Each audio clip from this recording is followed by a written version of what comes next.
Bonjour à toutes et à tous, je suis Mathieu Charrier, ravi de vous accueillir dans 9e art, le podcast de la Cité internationale de la bande dessinée et de l'image d'Angoulême. Dans chaque épisode, une autrice ou un auteur se raconte, revient sur sa pratique, sa carrière, son actualité, sa vision du 9e art et répond à notre questionnaire de Proust version BD.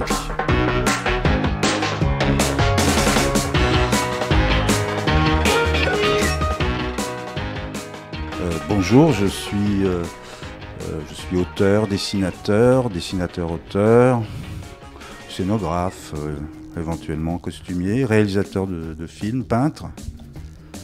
Je ne chante pas. Bonjour Enki Bilal. Bonjour. Et merci d'être là à l'occasion de la sortie de ce tome 3 de Bug. Alors c'est une question qu'on vous pose souvent, mais quand on découvre ce tome 3, il est tellement ancré dans l'actualité, encore plus avec le conflit et la guerre en Ukraine, qu'on se dit comment vous faites. Alors moi-même je suis à chaud dans cette espèce d'expérience, effectivement, avec ce retour idéologique un peu inattendu à travers Poutine. Mais c'est complexe, c'est pas un retour idéologique comme les autres. Donc ce qui me frappe moi, c'est que c'est ce que j'ai prévu, c'est le retour de l'idéologie tsariste. Ça me trouble.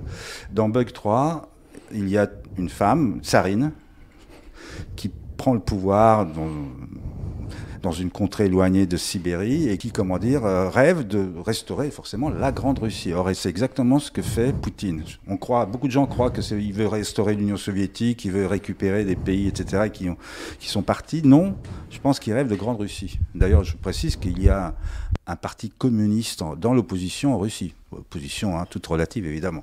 Donc, c'est plutôt ça qui me sidère. Alors, il y a l'histoire de la table aussi.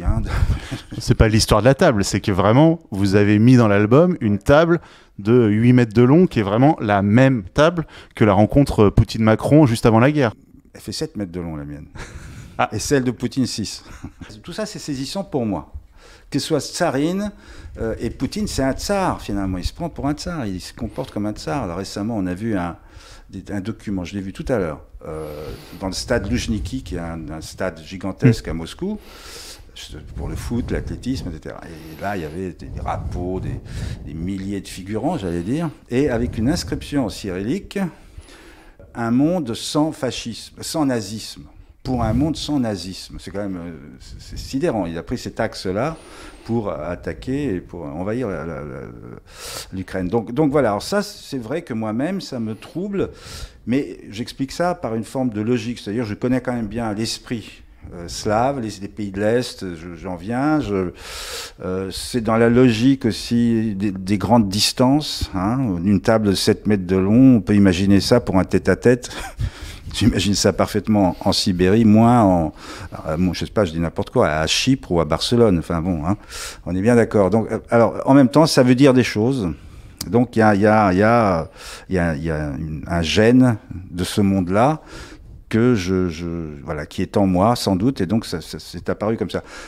Je n'ai pas d'autre explication pour l'instant et je vais pas en chercher non plus. Ça, c'est les éléments concrets qu'on peut comparer, mais même dans la globalité de l'album, le bug au départ, cette espèce de grand bug et la mémoire collective qui est perdue.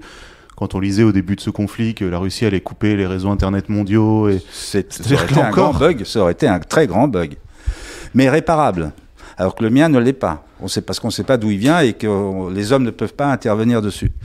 Mais en tout cas, cette idée de bug, en soi déjà, elle nous oblige. Mettons-nous à la place. Vous n'avez plus de numérique, vous n'avez plus d'adresse, plus de fichiers, rien. Votre métier, vous savez, c'est perdu. Vous avez des livres, vous savez lire encore, mais dans 20 ans, peut-être que les gens liront moins. Ils sauront lire encore quand même, j'espère, mais ils liront moins. Donc, on est désarmé tout d'un coup. On est choqué par ce qui arrive. On est perdu. Et c'est même pas du réalisme, je rentre pas dans le chaos que ça produirait. Et donc, on est forcément, ceux qui peuvent vont se réfugier, vont en arrière, vers la mémoire qui leur reste. Alors, les vieux, ceux qui n'ont pas Alzheimer, ils savent lire, ils peuvent aller consulter leurs encyclopédies, leurs livres, etc. Mais les jeunes moins, ils sont perdus. Alors donc, c'est quelque part l'état que mes bugs dans le monde me permet. C'est un sujet extraordinaire. Me permet de passer dans la mémoire, de réactiver la mémoire. Et une humanité sans mémoire est une humanité morte. Donc s'il y a un message, c'est attention, ne nous laissons pas bouffer par le numérique. usons-en, c'est un outil génial, avançons avec, mais ne le laissons pas avoir. Et c'est intéressant d'ailleurs cette histoire de mémoire, parce qu'on voit que c'est un thème qui aujourd'hui intéresse beaucoup d'artistes. Je pense encore récemment, il y avait le bouquin d'Hugo Bienvenu sur Préférence Système, où il y avait cette problématique-là. Ce qu'on ne voyait pas il y a 20 ans dans les œuvres, on ne se posait pas la question de la conservation de toute cette mémoire, y compris numérique. Aujourd'hui, on sent que c'est un sujet qui est très prégnant, y compris pour les artistes, forcément, de la trace qu'ils vont laisser. Bien sûr. Et l'art, c'est ça, en fait, l'art en permanence, que ce soit la peinture, la musique, le cinéma, la bande dessinée, peu importe, l'écriture, c'est un des facteurs essentiels de la mémoire. C'est un produit de la mémoire, il est au service de la mémoire. Mais moi, c'est un sujet que je traite depuis longtemps. Dans Animals, la planète se révolte contre les humains et les met à l'épreuve, en testant leur mémoire. Donc, moi, c'est un sujet qui me... Alors, j'allais dire qui m'obsède, non, mais qui est en moi, je ne sais pas pourquoi. Mais comme une espèce de leitmotiv. Mais sauf que moi, j'avais le sentiment que dans vos précédents bouquins type Animals, il y avait effectivement cette question de la mémoire, mais à l'époque, j'y voyais plus le côté... entre guillemets, environnemental ou destruction de la planète. Alors que dans Bug, je trouve que le rapport s'est inversé. La planète est en train de mourir du fait de ce bug, mais c'est plus le côté mémoire qui nous obsède dans ce livre-là. Donc il y a quand même une inversion. Une inversion ou une progression ou une évolution. Mais voilà. Mais en tout cas, en fait, ce qui est drôle aussi, c'est que quand j'ai l'idée de Bug, c'est arrivé comme ça. Je pourrais presque dire que c'est arrivé dans une piscine. Je me suis jeté dans une piscine en Corse, je nage, et tout d'un coup, je me rends compte qu'il y a quelque chose qui bat contre ma cuisse. C'était mon portable téléphone que j'avais oublié de retirer de la poche de mon maillot de bain. Je sors immédiatement l'appareil qui commençait déjà à chauffer. Il est mort en 1 heure, terminé. Pendant 3 jours, je ne l'ai plus. Et je ne dis pas que c'est arrivé à ce moment-là, mais lorsque j'ai eu l'idée que tout disparaissait, tout le numérique du monde disparaissait, et qu'un seul homme se retrouvait avec la mémoire du monde complète, j'ai eu le sentiment de tenir des récits pour les siècles à venir. Parce que c'est tellement vertigineux, c'est repartir de quelque chose, remettre tout à plat. C'est ce que essaient de faire des sociétés. Le wokisme, c'est déjà une tentative de tout remettre à plat. Donc c'est sur le plan culturel, idéologique, ça se discute, donc on va voir comment ça va évoluer. Mais un bug, c'est une mise à plat totale de l'humanité. Donc allez, démerdez-vous de nouveau et refaites quelque chose à partir de là.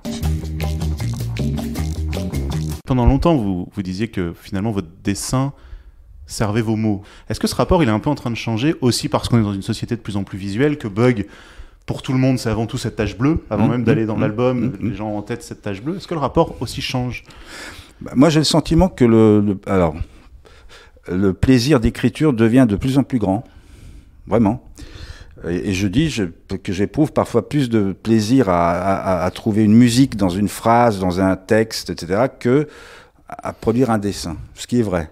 Pourquoi ? Parce que, en fait, j'essaie de continuer à avoir la passion du dessin, mais il faut qu'elle soit boostée par quelque chose d'autre que le simple dessin. Je ne dessine pas pour dessiner, voilà.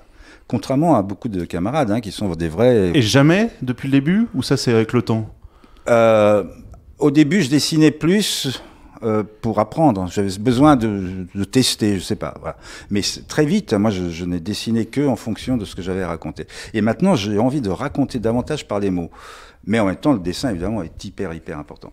Et donc, c'est peut-être aussi parce que je sens que les deux sont fragiles.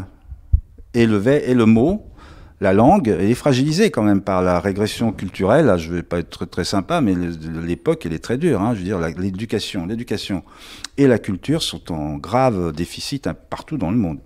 Et donc, il y a une régression sur les mots, sur la lecture, il y a une espèce d'accélération un peu absurde due aux réseaux sociaux et précisément à ces outils numériques qui nous vampirisent. Et donc, il n'y a plus ce temps où on se pose. Alors, on parle de mémoire vive pour le numérique. Mais la mémoire vive remplace la mémoire vivante. Celle de notre cerveau, qui est un organe, c'est pas un muscle, mais c'est un organe vivant. Et on ne le fait plus travailler. Récemment, j'ai eu un petit bug informatique. Je travaillais sur Bug 3, justement. Donc, j'étais bloqué parce que je ne pouvais plus accéder à certaines informations dont j'avais besoin pour écrire, etc. Donc il faut une demi-heure pour me dire mais merde, j'ai quand même des encyclopédies, j'ai des livres, donc je vais vers l'Encyclopædia Universalis que je n'avais pas ouvert depuis 15 ans. Ouais. Donc il est là, il est toujours là à sa place. Donc il faut aller chercher la lettre. Je sors le volume, je l'ouvre, il y a une bouffée de parfum, de vieux papier qui arrive. C'est quoi ce truc, ce voyage dans le temps? Et ben, j'ai passé 1 heure à pas trouver le truc, j'ai trouvé, mais faut y aller quand même, hein, les lettres, etc. Et puis en fait, j'étais bien dedans, je continuais à regarder d'autres choses, etc. Il s'est passé 1 heure, je me suis pas rendu compte. Et voilà, et ça, ce temps-là, je pense qu'on l'a perdu. Et beaucoup des nouvelles générations ne le connaissent absolument pas, ne savent pas ce que c'est. Il y a ce thème qui sous-tend toute votre œuvre autour de l'hybridation, homme, animal, machine, etc.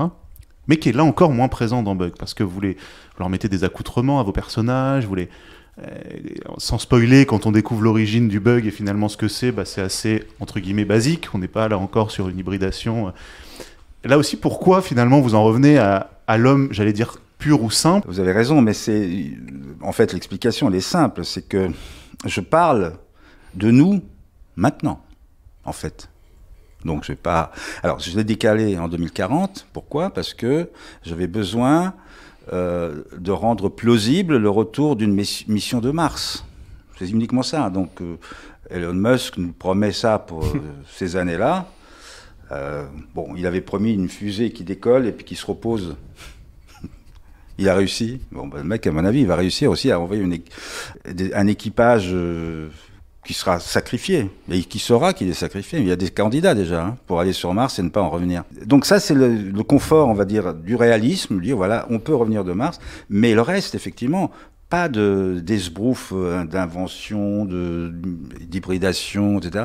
Parce que c'est de nous que je parle, de nous maintenant et dans les 10-15 ans qui viennent. Et le but, c'est pas c'est de revenir à quelque chose de plus proche du réel. Et donc, finalement, quand je mets en scène une fille qui attend le retour de son père, et inversement, le lien fusionnel, on est dans le réel. Donc, c'est pas du calcul, c'est juste moi-même, je considère que c'est comme ça qu'on doit raconter une telle histoire. Et peut-être aussi que le progrès pouvait vous fasciner à une époque et vous intéresser, et qu'aujourd'hui, est-ce que vous faites partie aussi de ces gens qui finalement, pour qui le progrès fait plus peur que fascine aujourd'hui? Alors, quand vous parlez d'Elon Musk, par exemple. Mais... Non, vous avez raison. C'est vrai qu'au début, on imagine des trucs parce qu'on est fasciné. La nanotechnologie, tous ces trucs-là, c'était archi fascinant. Alors maintenant, on s'y est habitué. Et donc, le problème n'est plus vraiment là. Alors, on peut continuer à imaginer. Alors, il y a l'immortalité, qui est le stade suprême de l'innovation, etc. Et des gens y travaillent. Donc, mais je me suis toujours moqué de l'immortalité. C'est présent dans la Force immortelle, dans plein de choses comme ça. Mais ce qui est très important, si je me rends compte, c'est l'aspect humain. C'est-à-dire qu'il y a suffisamment d'éléments scientifiques incroyables, extraordinaires, mais à la fois dans le positif que dans le négatif. La même découverte pouvant être l'extrême du bien et en même temps l'extrême du mal. C'est ce que disait Paul Virilio régulièrement. Et donc, le problème, il est dans l'humain par rapport à ça. C'est plus trop vraiment ce qu'on va inventer. C'est déjà tout n'est pas inventé, mais c'est déjà énorme.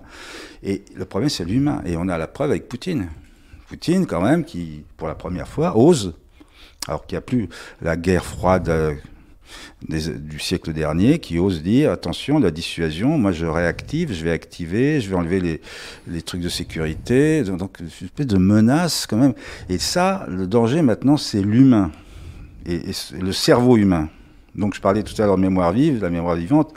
Je ne sais pas ce qu'il y a dans le cerveau de Poutine et c'est ce qui fout la trouille. Il y a aussi quelque chose qui est intéressant, on parle beaucoup de votre couleur bleue qui est très présente dans vos albums. Certains disent même le bleu Bilal. Le bleu, c'est aussi l'eau, c'est la mer, et c'est ce qui est en train de finalement ronger les terres et ronger l'humain. Là aussi, quand vous décidez vous décidez, en tout cas vous utilisez de plus en plus ce bleu, c'est inconscient, mais quelque part aujourd'hui, ce bleu ultra présent dans vos albums, on se dit qu'il y a aussi ce sens-là derrière.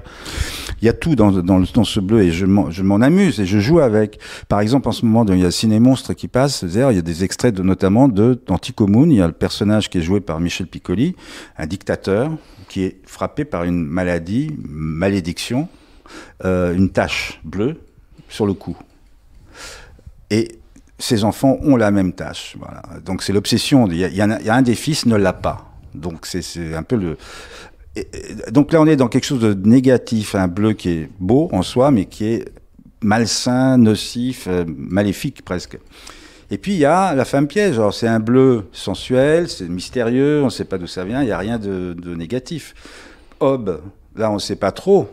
C'est inquiétant, mais en même temps c'est fascinant, ça tâche, etc. Et puis sa fille là aussi, et Junie aussi. Qu'est-ce que c'est ? Et puis cette nébulosité bleue. Donc voilà, c'est une. Et puis en même temps, vous avez raison, je n'ai pas inventé le bleu. Il est dans la mer, il est dans les ciels, il est voilà. Et il y a le retour du chessboxing. Oui.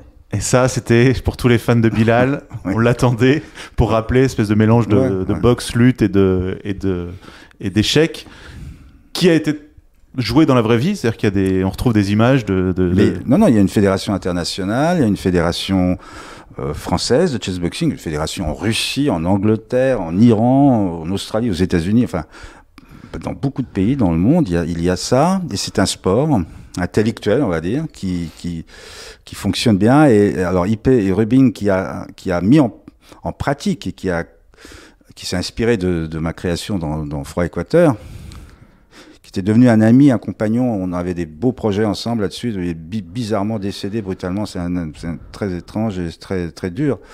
Mais ça continue. Voilà. Notre rêve, à lui surtout, c'était d'en faire un sport olympique.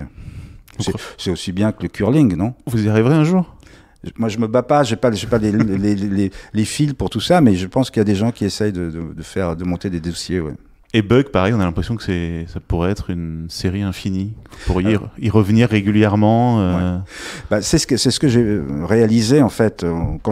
Au début, je savais que j'ai dit il me faut 5 albums pour les 2 premiers, c'est une mise en place. Le 3e, ça s'accélère, c'est le cas, et le 4 et le 5, c'est l'apothéose. Mais devant les sensations que j'ai eues en finissant le 3, c'est exactement ce que vous venez de dire, à savoir, c'est inépuisable. Ça va dans tous les sens, ça va dans tous les coins et les recoins de l'humain, de l'esprit humain, de la mémoire humaine. Donc, en fin de compte, c'est le jour où j'arrêterai cette thématique, je ne sais pas ce que je pourrais raconter d'autre, franchement.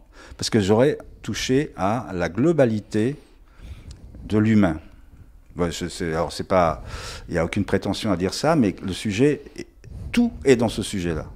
Donc alors revenir après pour raconter un fait historique, ça n'a pas grand intérêt. Pour raconter la planète qui va mal, ben non, ça fait partie du sujet. Raconter des faillites politiques, on en a tous les jours, hein, mais en même temps ça fait partie du sujet. Donc le sujet englobe tout.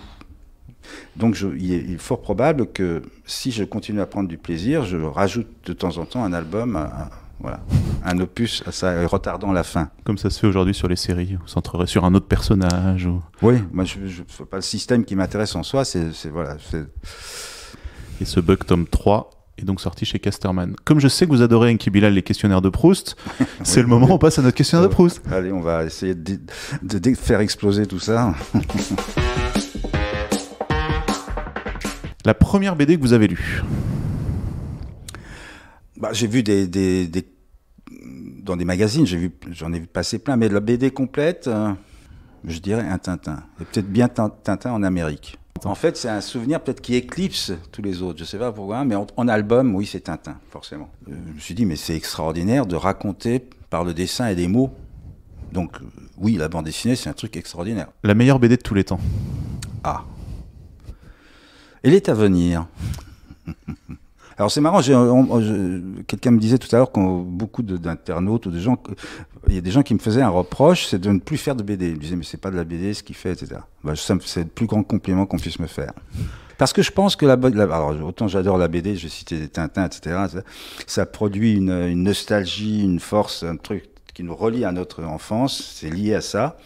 Autant je pense que c'est un art qui est fait pour évoluer, pour être explosé de l'intérieur. Druillet l'a explosé à sa manière, d'autres l'ont fait différemment, et moi je le fais à ma manière, mais de manière différente. Et ça, le fait que par exemple je travaille case par case, ça agace énormément de gens. Je dis c'est pas de la BD, bah tant pis pour vous. Moi je prends du plaisir, c'est comme ça que je raconte mieux mon histoire. Et le problème c'est pas de savoir si c'est de la BD ou pas. Le problème c'est de savoir que c'est un livre, que ça se lit. Voilà. La plus belle couverture de BD? Alors, ça... je sais pas. Là, évidemment, c'est impossible de répondre à ça. De toute façon, de manière sérieuse, c'est impossible. Et de manière n'importe décalée aussi, je veux dire. Moi j'aime bien, je sais pas, j'adore Donald. Une couverture où il y aurait Donald. Voilà.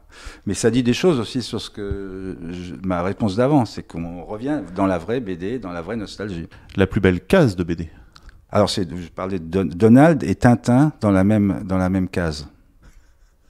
Pourquoi vous la créez pas, celle-là? Je garde l'idée, donc vous gardez le document. Si quelqu'un me la pique, j'attaque. Est-ce qu'il y a une BD que vous aimez, mais vous avez honte de l'avouer? Alors là, non. Pas du tout, non. J'ai lu beaucoup de BD au moment où je n'en faisais pas, ou au moment où je rêvais d'en faire. J'ai énormément appris en lisant, en regardant. Et au moment où j'ai commencé à être publié, évidemment, je me baignais dans ce milieu, je respirais avec mes camarades qui partageaient le même terrain de jeu, et puis on s'inspirait tous, une émulation, ça c'était absolument génial, ces années Métal Hurlant, à suivre, bref. Émulation très forte, qui a produit des vraies avancées artistiques. Bon. Et puis après, petit à petit, j'ai trouvé mon rythme et mes focales, et je me suis éloigné de la lecture de la BD, simplement parce que j'allais chercher ailleurs le stimuli. Et je voulais pas être stimulé par le monde de la BD, à part le talent. Donc je voyais le talent arriver, je me dis c'est super, allez hop, il faut que j'en mette moi-même un coup pour... Mais sinon, c'était vraiment l'idée de davantage lire, de voir les films, j'en consomme énormément, des essais, des choses qui peuvent me servir, mais que je survole, des romans aussi, mais que je ne finis pas. Je ne finis pas un roman, pourquoi? Parce que je me surprends à être arrêté à la page 12 depuis une demi-heure. Parce que je suis reparti dans mon histoire. C'est un coup classique que connaissent tous les artistes. Ouais. Votre meilleur souvenir de festival? Il y a eu des beaux moments. Je dirais quand même qu'on est à Angoulême. Il faut vous dire quand même à Angoulême, il y a eu des moments assez incroyables, et qui sont d'ailleurs liés, pas forcément à la BD, qui sont liés au football, au Mixon Football Club, dont j'étais l'avant-centre. Donc une grande équipe de foot est née à Angoulême. Et qui n'existe plus? Qui n'existe plus. Bah alors? Les blessures, les contrats juteux des grands clubs européens. Tous les auteurs ont été recrutés. Les auteurs sont partis jouer au Real, Manchester, Barcelone, PSG, certains. Votre pire souvenir de festival? C'est forcément aussi à Angoulême. Un truc lié sûrement à l'alcool ou à des excès. Très certainement. Quel est votre personnage de BD préféré, Enki Bilal? Je dis tout à l'heure Donald. Je ne sais pas pourquoi, j'adorais Donald quand j'étais gamin à Belgrade. Voilà. Et j'avais les strips c'est Opera Mundi, donc à Belgrade, dans le journal Politica, qui était l'équivalent du Monde. Mais le week-end, il y avait un supplément à la fin pour les enfants. Et il y avait des strips de BD réalistes américaines, et il y avait Mickey et Donald. Et Donald, j'ai adoré Donald. Je l'ai dessiné beaucoup, j'ai adoré de ce personnage. Et quel est le personnage de BD que vous détestez? J'essaie de trouver une réponse quand même assez cohérente. J'aime pas les bimbos de la BD. Le côté bébête, macho, voilà, d'une période, tout ça vraiment pas terrible, quoi. C'est vrai que vous en avez jamais mis dans vos albums pour le coup. Non. Mais les femmes sont toutes intelligentes et dangereuses. Surtout dangereuses. Vous dessinez dans le calme ou en musique? En général en musique, oui, vraiment. Et c'est variable selon l'humeur en fait, donc, et l'écriture aussi. Alors pour l'écriture, je peux mettre un fond de musique électronique un peu en continu, en boucle, en fond.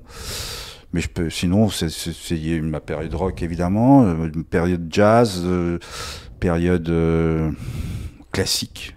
Et vraiment. Pour Bug par exemple, c'est quel type de musique quand vous l'écrivez? Je pense qu'il y a tout. Il y a à un moment donné une espèce de cacophonie de choses qui viennent s'affronter. Je pense que c'est ce que produit le Bug en fait. Et tout revient. Donc c'est un peu comme la musique, c'est comme si la mémoire voulait revenir. Donc tous les genres musicaux viendraient à un moment. Ouais. Couleur ou noir et blanc? Ah bah couleur quand même. Mais j'aime bien aussi voir mes peintures en noir et blanc. J'aime bien le passage en noir et blanc ou la désaturation, j'aime bien ça. C'est-à-dire numériquement, après, vous prenez une photo par exemple d'une peinture et numériquement vous la passez en noir et blanc. Oui, j'aime bien le résultat que ça peut produire. J'aime bien traficoter un peu les images. En fait, j'aime pas les couleurs vives. Quand je les mets, elles sont là pour raconter quelque chose, pour dire quelque chose. J'aime bien quand c'est assez désaturé, voilà, en général. Et pour terminer, est-ce qu'il y a une autrice ou un auteur que vous nous conseillez et qu'on connaît pas forcément? C'est celle ou celui que je ne connais pas moi-même. Merci beaucoup, Enki Bilal, d'avoir joué le jeu. Merci beaucoup. Et donc Bug tome 3 et les 2 autres aussi, sortis chez Casterman. Nous, on passe à notre coup de cœur de la cité. Coup de cœur de la cité porté aujourd'hui par Jean-Philippe Martin, conseiller scientifique. De quoi as-tu décidé de nous parler ? Alors, ce mois-ci, je vais vous parler de 3 minutes pour comprendre 50 moments clés de l'histoire de la bande dessinée, donc qui est un ouvrage, un livre sur la bande dessinée, qui a été écrit par Benoît Peeters, qui est à la fois un auteur de bande dessinée, mais aussi un critique assez important, assez connu de la bande dessinée, qui donc s'est mis au défi de nous expliquer, en l'espace donc de 3 minutes, 50 moments importants de la bande dessinée, depuis la création de la bande dessinée incarnée par Rodolphe Töpffer jusqu'au roman graphique, en passant par un certain nombre d'éléments identifiant la bande dessinée. Donc ça se lit de manière tout à fait agréable, rapide. Effectivement, le défi est gagné, puisque en 3 minutes, l'essentiel est donné. On a même des éléments qu'on peut comprendre en l'espace de 30 secondes, des bibliographies, des citations, etc.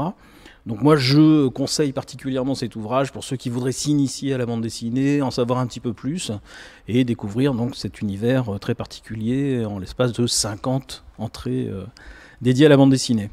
Redonne les références. Donc le titre c'est 3 minutes pour comprendre 50 moments clés de l'histoire de la bande dessinée. Donc c'est chez Le Courrier du Livre et c'est écrit par Benoît Peeters.